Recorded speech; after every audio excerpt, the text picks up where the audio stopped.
आप सभी का बहुत बहुत स्वागत है हमारे विशेष कार्यक्रम समस्या आपकी समाधान हमारा में। और मैं हूं आपके साथ रश्मि मनन। दर्शकों, कहते हैं जब जीवन में समस्याएं बढ़ जाती हैं तो उनका समाधान करना आवश्यक हो जाता है। समस्याएं बहुत सारे प्रकार की होती हैं। समस्याएं किसी भी प्रकार की हो सकती हैं। घर में क्लेश हो सकता है, बच्चे नहीं पढ़ते हैं, बहुत से लोगों को संतान की प्राप्ति नहीं हो पाती है, बहुत से लोगों को कर्ज ने घेरा होता है, तो बहुत से लोग कोर्ट केसेस में फंसे होते हैं, तो बहुत से की लव मैरिज नहीं हो पाती है, तो बहुत सौ का दाम्पत्य जीवन सुखी नहीं रह पाता है। ऐसी ही बहुत सारी समस्याएं होती हैं जो हर दिन आकर किसी न किसी के सामने खड़ी हो जाती हैं। फिर उनका समाधान ढूंढना आवश्यक हो जाता है। लोग जाते हैं ज्योतिषाचार्यों के पास और अपनी समस्याओं का समाधान ढूंढते हैं, उपाय करते हैं और अपनी समस्याओं को दूर करने की कोशिश करते हैं। लेकिन अगर समय रहते ही समस्याओं का समाधान कर लिया जाए तो उन समस्याओं से निजात पाई जा सकती है। क्योंकि भागवत गीता में भी लिखा है कि जो हमारा जीवन है, जो हमारे दिन है, वो अच्छा ना तो भविष्य में हो सकता है ना अतीत में हो सकता है। जो है इसी पल में है, इसी पल को जीकर इसी पल में सब कुछ करके हम अपने भविष्य को सुधार सकते हैं। क्योंकि बीते हुए को तो कोई ठीक नहीं कर सकता, लेकिन आने वाले कल को सब ठीक कर सकते हैं। और किस प्रकार से किया जाए ठीक, यही आपको बताने के लिए आज हमारे साथ स्टूडियो में मौजूद हैं आचार्य महेंद्र कृष्ण भारद्वाज जी। तो आइए उनका स्वागत करते हैं। आचार्य जी, आपका बहुत बहुत स्वागत है। धन्यवाद। भगवान आपका कल्याण करे। तो दर्शकों, यदि आप भी आचार्य जी से बात करना चाहते हैं, अपनी समस्याओं के समाधान जानना चाहते हैं, सटीक उपाय जानना चाहते हैं, जीवन को आसान बनाना चाहते हैं, तो इन नंबरों पर लगातार कॉल करते रहें। नंबर आपकी टीवी स्क्रीन पर दिखाए जा रहे हैं। आप मात्र एक कॉल के माध्यम से सटीक उपाय जान सकते हैं, अपने जीवन को, अपने भविष्य को उज्जवल बना सकते हैं। नंबर आपकी टीवी स्क्रीन पर दिखाए जा रहे हैं। लगातार कॉल करते रहें, अपनी समस्या बताते रहें और समाधान जानते रहें आचार्य जी के द्वारा। नंबर आपकी टीवी स्क्रीन पर दिखाए जा रहे हैं। तो आचार्य जी, कार्यक्रम की शुरुआत करेंगे मंगलाचरण से। वक्रतुंड महाकाय सूर्यकोटि समप्रभा निर्विघ्नं कुरु मे देव सर्वकार्येषु सर्वदा। वसुदेव सुतं देवं कंसचारूढमर्दनं देवकी परमानन्दं कृष्णं वंदे जगद्गुरु। वसुदेव नंदन भगवान श्री कृष्ण को प्रणाम करते हुए आइए प्रिय दर्शकों, आज के कार्यक्रम को प्रारंभ करें। जी हाँ, बिल्कुल आचार्य जी, कार्यक्रम को प्रारंभ करेंगे, लोगों की समस्याओं का समाधान करेंगे। लोगों के जीवन में बहुत सारी समस्याएं होती हैं। बहुत से लोगों को धन की प्राप्ति नहीं हो पाती है, तो बहुत से लोगों को संतान की प्राप्ति नहीं हो पाती है। यदि मैं बात करूं धन की, क्योंकि जीवन में धन के बिना कुछ नहीं है, धन के बिना जीवन यापन करना कठिन हो जाता है। तो यदि किसी को धन की प्राप्ति नहीं होती हो, घर में बरकत ना हो, तो किस प्रकार से की जा सकती है? देखिए, आपका प्रश्न बहुत ही अच्छा है, सार्वभौमिक प्रश्न है। आज के जीवन में बहुत सारे नवयुवक लोग जो है मेहनत करते हैं, परिश्रम करते हैं, प्रयास करते हैं, पर उनके जीवन में सफलता न मिलने के कई कारण होते हैं। मुख्य कारण अगर शास्त्रीय संबद्ध अनुसार से देखा जाए तो आज के परिवेश में कहते हैं कि लोग शास्त्र संबद्ध जीवन नहीं जीते।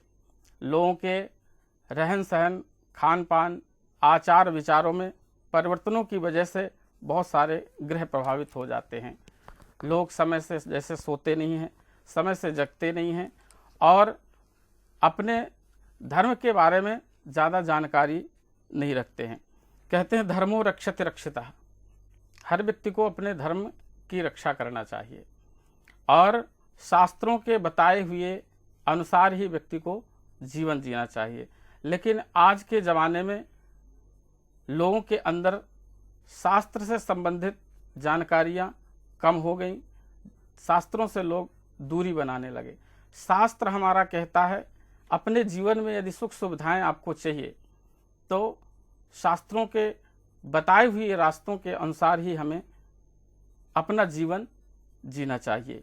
शास्त्र कहता है कि ग्रहों को मजबूत करने के लिए, अपने जीवन में सुख सुविधाओं को लाने के लिए हमें सर्वप्रथम अपने माता पिता, गुरुजनों का, भाई बंधुओं का हमेशा सम्मान करना चाहिए।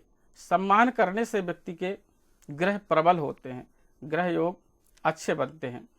लेकिन यदि हम घर में रह करके अपने पिता का सम्मान नहीं करते हैं तो जीवन में ऐसे लोगों के सूर्य प्रभावित हो जाता है।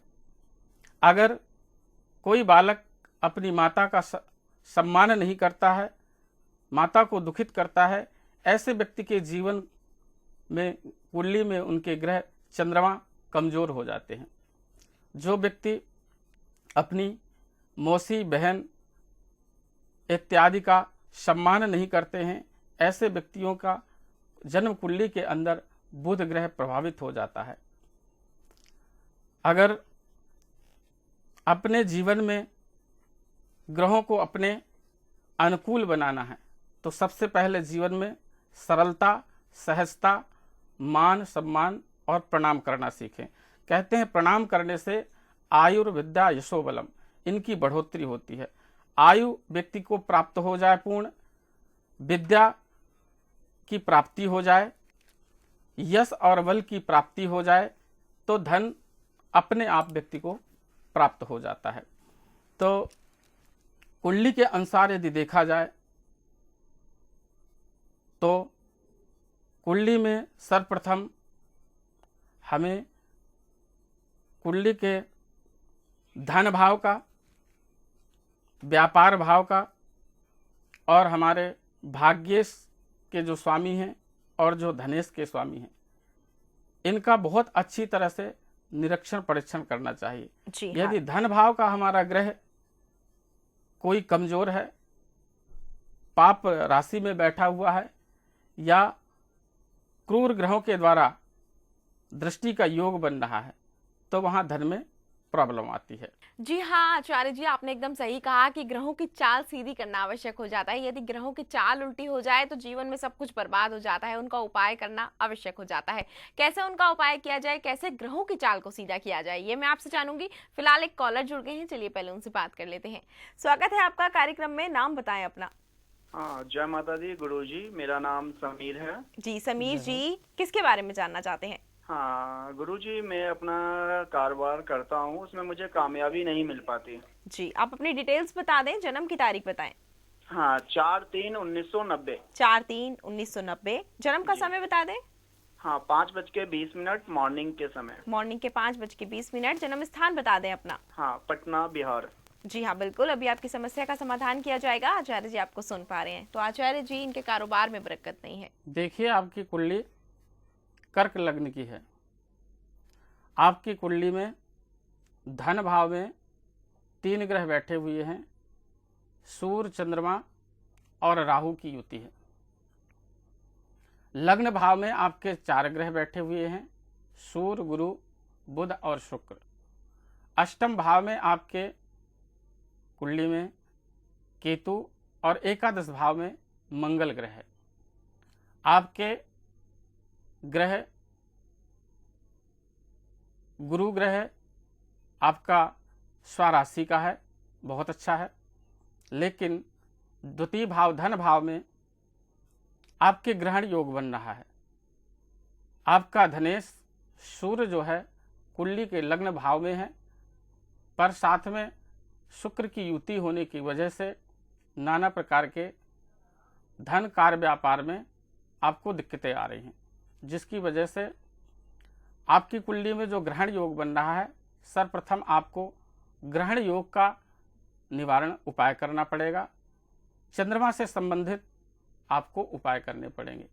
चंद्रमा आपका वीक है, चंद्रमा का मंत्र जाप कर सकते हैं, चंद्रमा से संबंधित दान कर सकते हैं और चंद्रमा के अनुसार आप मोती, रत्न इत्यादि धारण कर सकते हैं, जिससे आपके कार्य में, व्यापार में आपकी बरकत होगी और निसंदेह आपका कार्य सिद्ध होगा। तो कृपया आप यह उपाय अवश्य करें।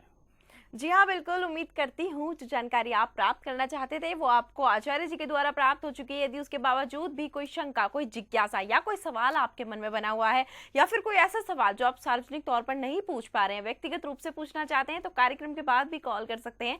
नंबर आपकी टीवी स्क्रीन पर दिखाए जा रहे हैं, आप इन नंबर्स को नोट कर लें। आप इन नंबरों पर कॉल करके अपना अपॉइंटमेंट फिक्स करवा लें। आचार्य जी से आकर व्यक्तिगत रूप से मिलकर अपनी कुंडली का विश्लेषण करवाने, कुंडली बनवाना चाहते हैं तो भी इन नंबरों पर संपर्क कर सकते हैं। नंबर आपकी टीवी स्क्रीन पर लगातार फ्लैश किए जा रहे हैं। तो आचार्य जी, जैसे आपने इनको बताया कि इनके जीवन में जो भी समस्या है वो कैसे कौन से उपाय करके समाप्त होगी। ऐसा ही अक्सर होता है कि लोगों का जो पारिवारिक जीवन होता है या दाम्पत्य जीवन होता है वो सुखी नहीं रह पाता है, अचानक से दूरियां आ जाती हैं कि बात डिवोर्स तक पहुंच जाती है। उसके लिए कौन से ग्रह को कारक माना जा सकता है? देखिए, कुंडली में पृथकता के 3 ग्रह मुख्य होते हैं, शनि, राहु और सूर्य ग्रह। ये 3 ग्रह जिस भाव में बैठते हैं या जिस भाव पर अपनी दृष्टि डालते हैं तो उस भाव के अनुसार पृथकता होती है। जैसे धन भाव में सूर्य, शनि या राहु, इन 3 में से कोई भी ग्रह बैठ जाए तो धन से दूरी बना देगा, पृथकता जीवन में आ जाएगी। यदि तृतीय भाव, सहज भाव में इन 3 में से कोई ग्रह बैठ जाए या दृष्टि हो जाए तो भाई बंधुओं से विच्छेद हो जाता है। चतुर्थ भाव में यदि इनमें से कोई ग्रह बैठे तो माता से संबंध बिगड़ जाता है। यदि पंचम भाव में इन ग्रहों की युति हो जाए या दृष्टि हो जाए तो कहते हैं बुद्धि और विवेक से वह व्यक्ति कमजोर हो जाता है। षष्ठम भाव में यदि ये ग्रह बैठें या इनकी दृष्टि हो तो कहते हैं बहुत अच्छा योग होता है, क्योंकि वो शत्रु भाव होता है, शत्रुओं से दूरी, अलगाव बन जाती है। सप्तम भाव में यदि इन ग्रहों का योग बन जाए तो कहते हैं पति पत्नी में दूरियां बन जाती हैं, क्लेश ज़्यादा बढ़ जाता है। अष्टम भाव में यदि इन ग्रहों का योग बने या दृष्टि हो तो कहते हैं उसकी आयु की वृद्धि हो जाती है। नौम भाव में भाग्यहीन हो जाता है व्यक्ति, भाग्य उनका कमजोर हो जाता है। दसम भाव में यदि सूर्य, शनि या राहु, इन ग्रहों की यदि युति हो जाए या दृष्टि बन जाए तो कहते हैं कि पिता के से संबंध बिगड़ जाते हैं, पिता से दूरियां, पृथकता बन जाती हैं। यदि एकादश भाव में इन ग्रहों में से किसी की युति या दृष्टि बन जाए तो कहते हैं लाभ भाव में कमी आ जाती है। द्वादश भाव में यदि ये ग्रहों की दृष्टि या युति पहुंचे तो उनको वहाँ द्वादश भाव में ये ग्रह शुभ होते हैं और उनका व्यय से पृथकता हो जाती है। इनके साथ साथ यह देखना और जानना बहुत जरूरी होता है, यदि इनमें शुभ ग्रहों की युति हो जाए, जैसे सूर्य है, जैसे गुरु है और चंद्रमा है, यदि इनकी यहाँ दृष्टि संबंध बन जाएंगी तो इनकी पृथकता में कमी आ जाएगी। तो अगर हमारे जिस भाव में इन ग्रहों की युति है, अगर शनि की युति है तो शनि का उपाय करना चाहिए। यदि राहु दूषित है, राहु के द्वारा ये योग बनना है तो हमें राहु का उपाय करना चाहिए। यदि हमारा सूर्य वहाँ पर बैठा है या दृष्टि डाल रहा है, सूर्य के द्वारा पृथकता बन रही है तो हमें सूर्य का उपाय करना चाहिए। जी बिल्कुल आचार्य जी, कैसे ग्रहों की चाल को सीधा किया जाए और कैसे उनके दुष्प्रभावों से बचा जाए, ये आपसे जानेंगे। फिलहाल एक कॉलर जुड़ गए हैं, चलिए उनसे बात कर लेते हैं। स्वागत है आपका कार्यक्रम में, नाम बता दें अपना। मैडम, मैं अजय कुमार शर्मा बोल रहा हूँ बुलंदशहर से। जी अजय कुमार जी, किसके बारे में जानना चाहते हैं आप? मुझे अपने बारे में ही जानना है। जी बिल्कुल, आप अपने जन्म की तारीख बताएं। जन्म की तारीख है 7 सितंबर 1982। 7 सितंबर 1982। जन्म का समय बता दें। जन्म का समय दोपहर के 3 बजे। दोपहर के 3 बजे। जन्म स्थान बता दें। जन्म का स्थान मेरा बुलंदशहर ही है। जी, क्या जानना चाहते हैं आप आचार्य जी से? आचार्य जी को सबसे पहले तो नमस्कार। धन्यवाद। आचार्य जी, दरअसल मेरी ना यहाँ पे एक शॉप है, जूतों की शॉप है मेरी, और मैं पिछले कई साल से 10 साल से कम मैं अपनी चला रहा हूँ दुकान। लेकिन पिछले 3 साल से ना इतना लॉस हो रहा है कि अब मुझे ये भी मतलब दुकान बंद करने तक की नौबत आ गई है। तो आप मुझे बताइए, मुझे क्या करना चाहिए? मैं इसी काम में रहूं या बदलूं, क्या करूं? मुझे बहुत मतलब पैसे की हानि हुई है। देखिए बेटा, आपकी कुंडली मिथुन लग्न की है और आपके धनेश जो हैं शनि हैं, और शनि आपके चतुर्थ भाव में बैठे हैं। कहते हैं जब ऐसी स्थिति हो तो ऐसे व्यक्ति को व्यापार ना करके उसे नौकरी करना चाहिए, इसलिए आपको व्यापार में सफलता नहीं मिल रही। यदि आप शनि से संबंधित उपाय करें इनके मंत्र जाप, दान इत्यादि करें या इनसे संबंधित रत्न धारण करें तो आपके जीवन में, आपके व्यापार में बढ़ोतरी होगी। तो आचार्य जी, जैसे अभी आपने बताया कि ग्रहों की चाल उल्टी हो जाती है तो जीवन बर्बाद हो जाता है, तो ऐसा होता है बहुत से लोगों को संतान की प्राप्ति नहीं हो पाती है, बहुत सारी समस्याएं होती हैं लोगों के जीवन में, लेकिन संतान सुख भी एक बहुत बड़ा सुख होता है। यदि संतान ही नहीं होती तो घर में सन्नाटा छा जाता है और उनकी किलकारियां नहीं गूंजती हैं तो सभी लोगों का मन उदास हो जाता है। तो आखिरकार कौन सा ग्रह इसमें कारक माना जा सकता है यदि किसी को बार बार मिसकैरेज हो रहा हो या फिर संतान की प्राप्ति में बाधाएं उत्पन्न हो रही हो? देखिए, बहुत अच्छा प्रश्न है आपका। जब पंचम भाव किसी जातक या जातिका की कुंडली में दूषित हो जाता है, पापी ग्रहों की दृष्टि हो जाती है जैसे मंगल, शनि इत्यादि की, तो वहां पर ऐसे योग बनते हैं कि संतान का योग का बार बार खंडन होता है। पर यदि पंचम भाव में शुभ ग्रहों की दृष्टि, जैसे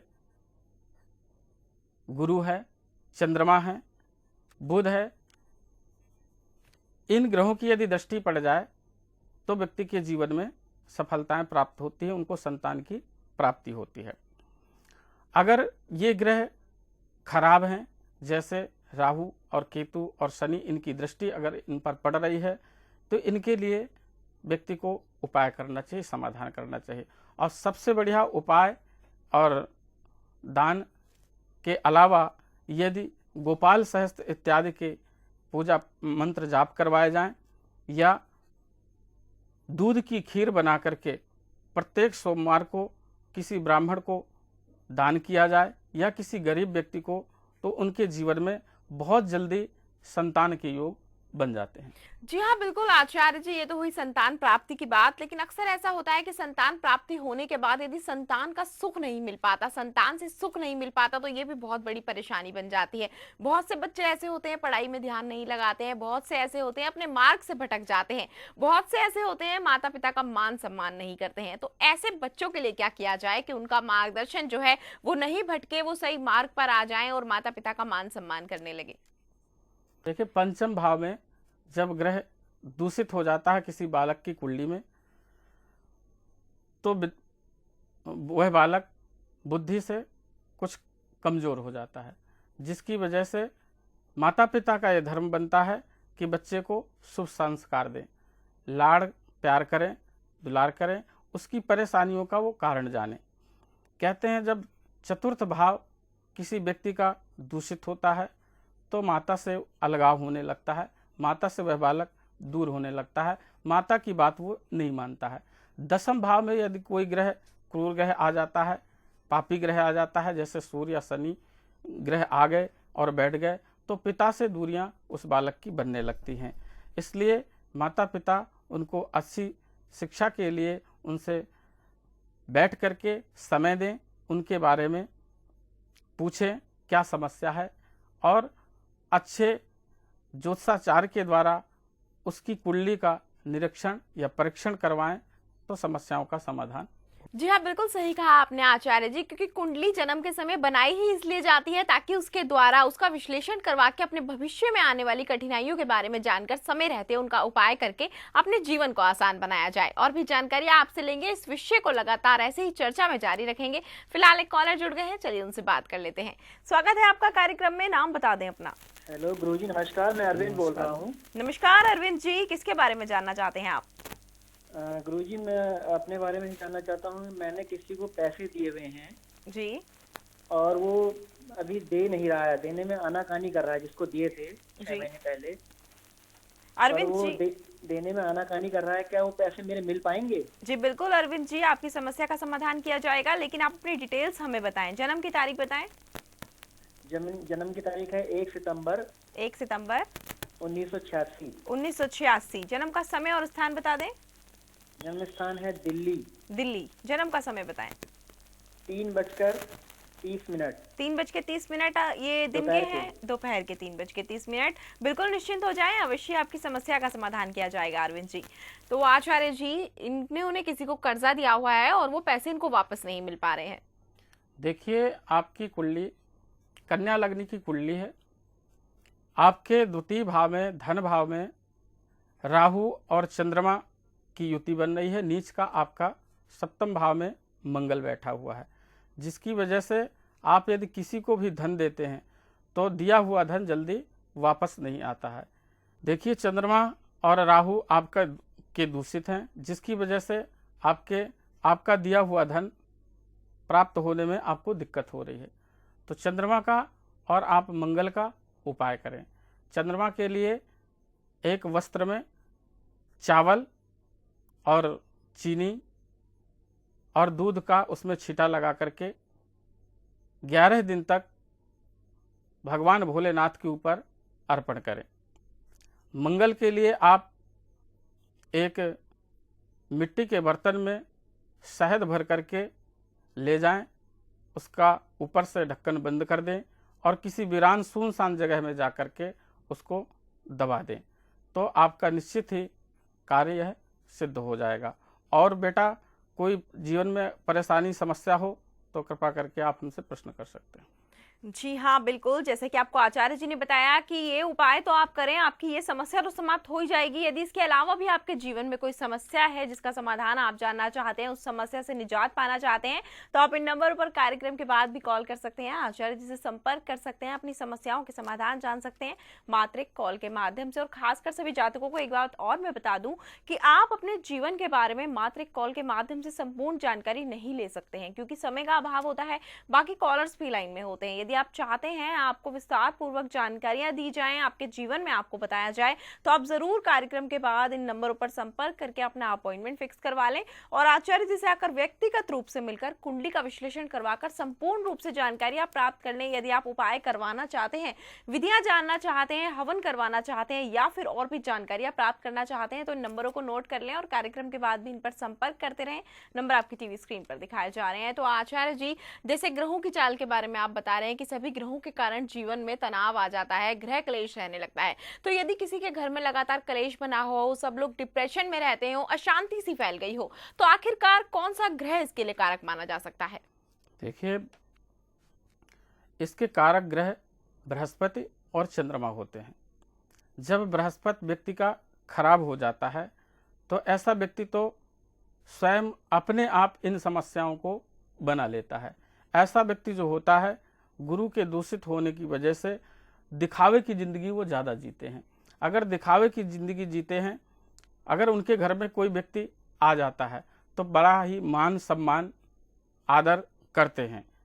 इसके बाद यदि दोबारा तिबारा वह व्यक्ति आए तो उससे वो दूरी बनाने लगते हैं। अगर वह मदद के लिए कोई बात कहता है तो उससे हम दूरियां बनाने लगते हैं। पहले तो बड़ी लंबी चौड़ी हम बातें करते हैं अपने बारे में, सामने वाला व्यक्ति तो यही सोचता है कि बहुत अच्छा व्यक्ति है, इससे अच्छा तो कोई हो ही नहीं सकता है। लेकिन जब वह मदद के लिए बार बार आग्रह करता है तो उससे हम दूरी बनाने लगते हैं। फिर तो हम बहाने बनाते हैं, हम तो उनको जानते हैं, हम तो उनके बारे में जानते हैं, हम उनसे मिलवाएंगे, हम उनसे करेंगे, यानी खुद हम अपनी समस्या को बढ़ा लेते हैं। दूसरा होता है मन का कारक चंद्रमा। जब चंद्रमा दूषित होता है व्यक्ति का, तो चंद्रमा के दूषित होने से व्यक्ति डिप्रेशन में जाता है। जैसे चंद्रमा लग्न में बैठा हो और महाराज साथ में उनके कोई पापी ग्रहों का योग बन जाए तो वह दूषित हो जाता है। चंद्रमा यदि राहु के साथ बैठ जाए तो ग्रहण योग बन जाता है, केतु के साथ बैठ जाए तो ग्रहण योग बन जाता है। तो अगर ऐसी समस्या है तो व्यक्ति धीरे धीरे करके वह डिप्रेशन में जाता है। तो डिप्रेशन से बचने के लिए व्यक्ति को सबसे पहले तो प्राणायाम, योग साधना इत्यादि करना चाहिए, जिससे धीरे धीरे करके उसका डिप्रेशन कम हो जाता है।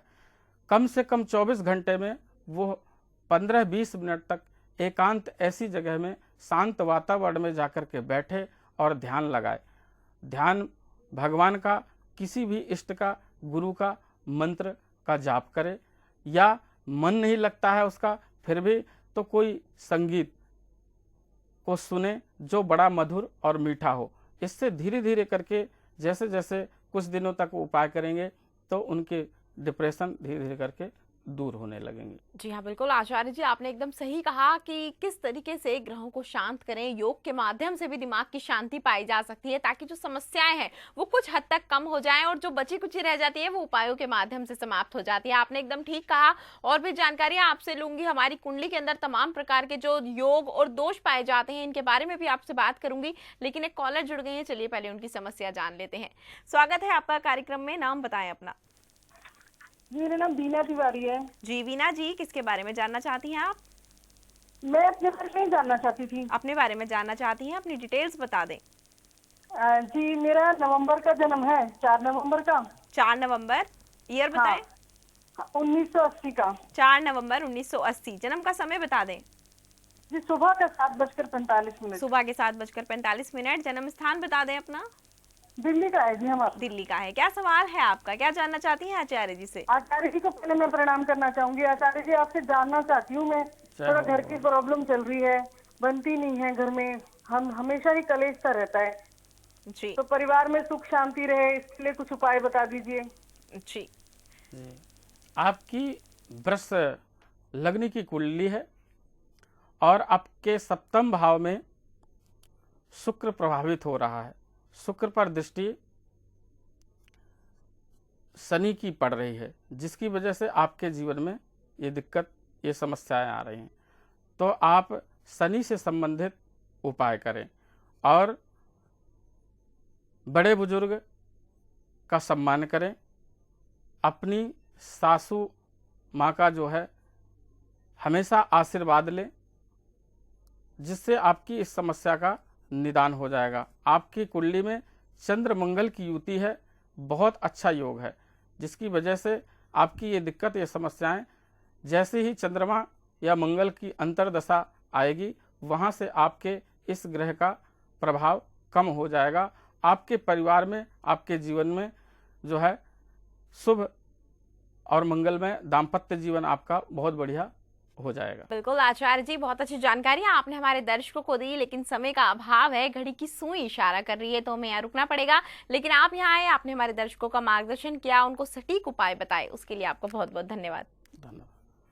तो दर्शकों, यदि आप भी आचार्य जी से बात करना चाहते हैं, अपने जीवन को आसान सार्थक बनाना चाहते हैं, अपने भविष्य को उज्जवल बनाना चाहते हैं, तो इन नंबरों पर लगातार संपर्क करते रहें। नंबर आपकी टीवी स्क्रीन पर दिखाए जा रहे हैं। और जैसे कि कार्यक्रम का नाम भी है कि समस्याएं आपकी, समाधान हमारा। यदि आपकी कोई भी समस्या है तो आप हमें कॉल करके बता सकते हैं। समाधान आपको आचार्य जी बताएंगे, आपके जीवन को आसान बनाएंगे, आपको उपाय बताएंगे और आपके सभी प्रकार के जो कष्ट हैं वो नष्ट करेंगे और आपको मुक्ति दिलाएंगे उन सब कष्टों से। साथ ही आपको निजात दिलाएंगे आपके सभी प्रकार की कठिनाइयों से, परेशानियों से और जो भी समस्याएं आपके जीवन में चल रही हैं उन सभी से। यदि आप भी अपने जीवन की समस्याओं से निजात पाना चाहते हैं और समस्याओं का समाधान, उपाय जानना चाहते हैं, तो इन नंबरों पर लगातार कॉल करते रहें। नंबर आपकी टीवी स्क्रीन पर दिखाए जा रहे हैं, क्योंकि श्रीमद् भागवत गीता में भी लिखा है कि कमजोर तेरा वक्त है, तू नहीं। तो यदि आपका वक्त कमजोर है तो आप उसे अच्छा बना सकते हैं उपायों के माध्यम से। उपाय जानने के लिए आपको कॉल करना होगा।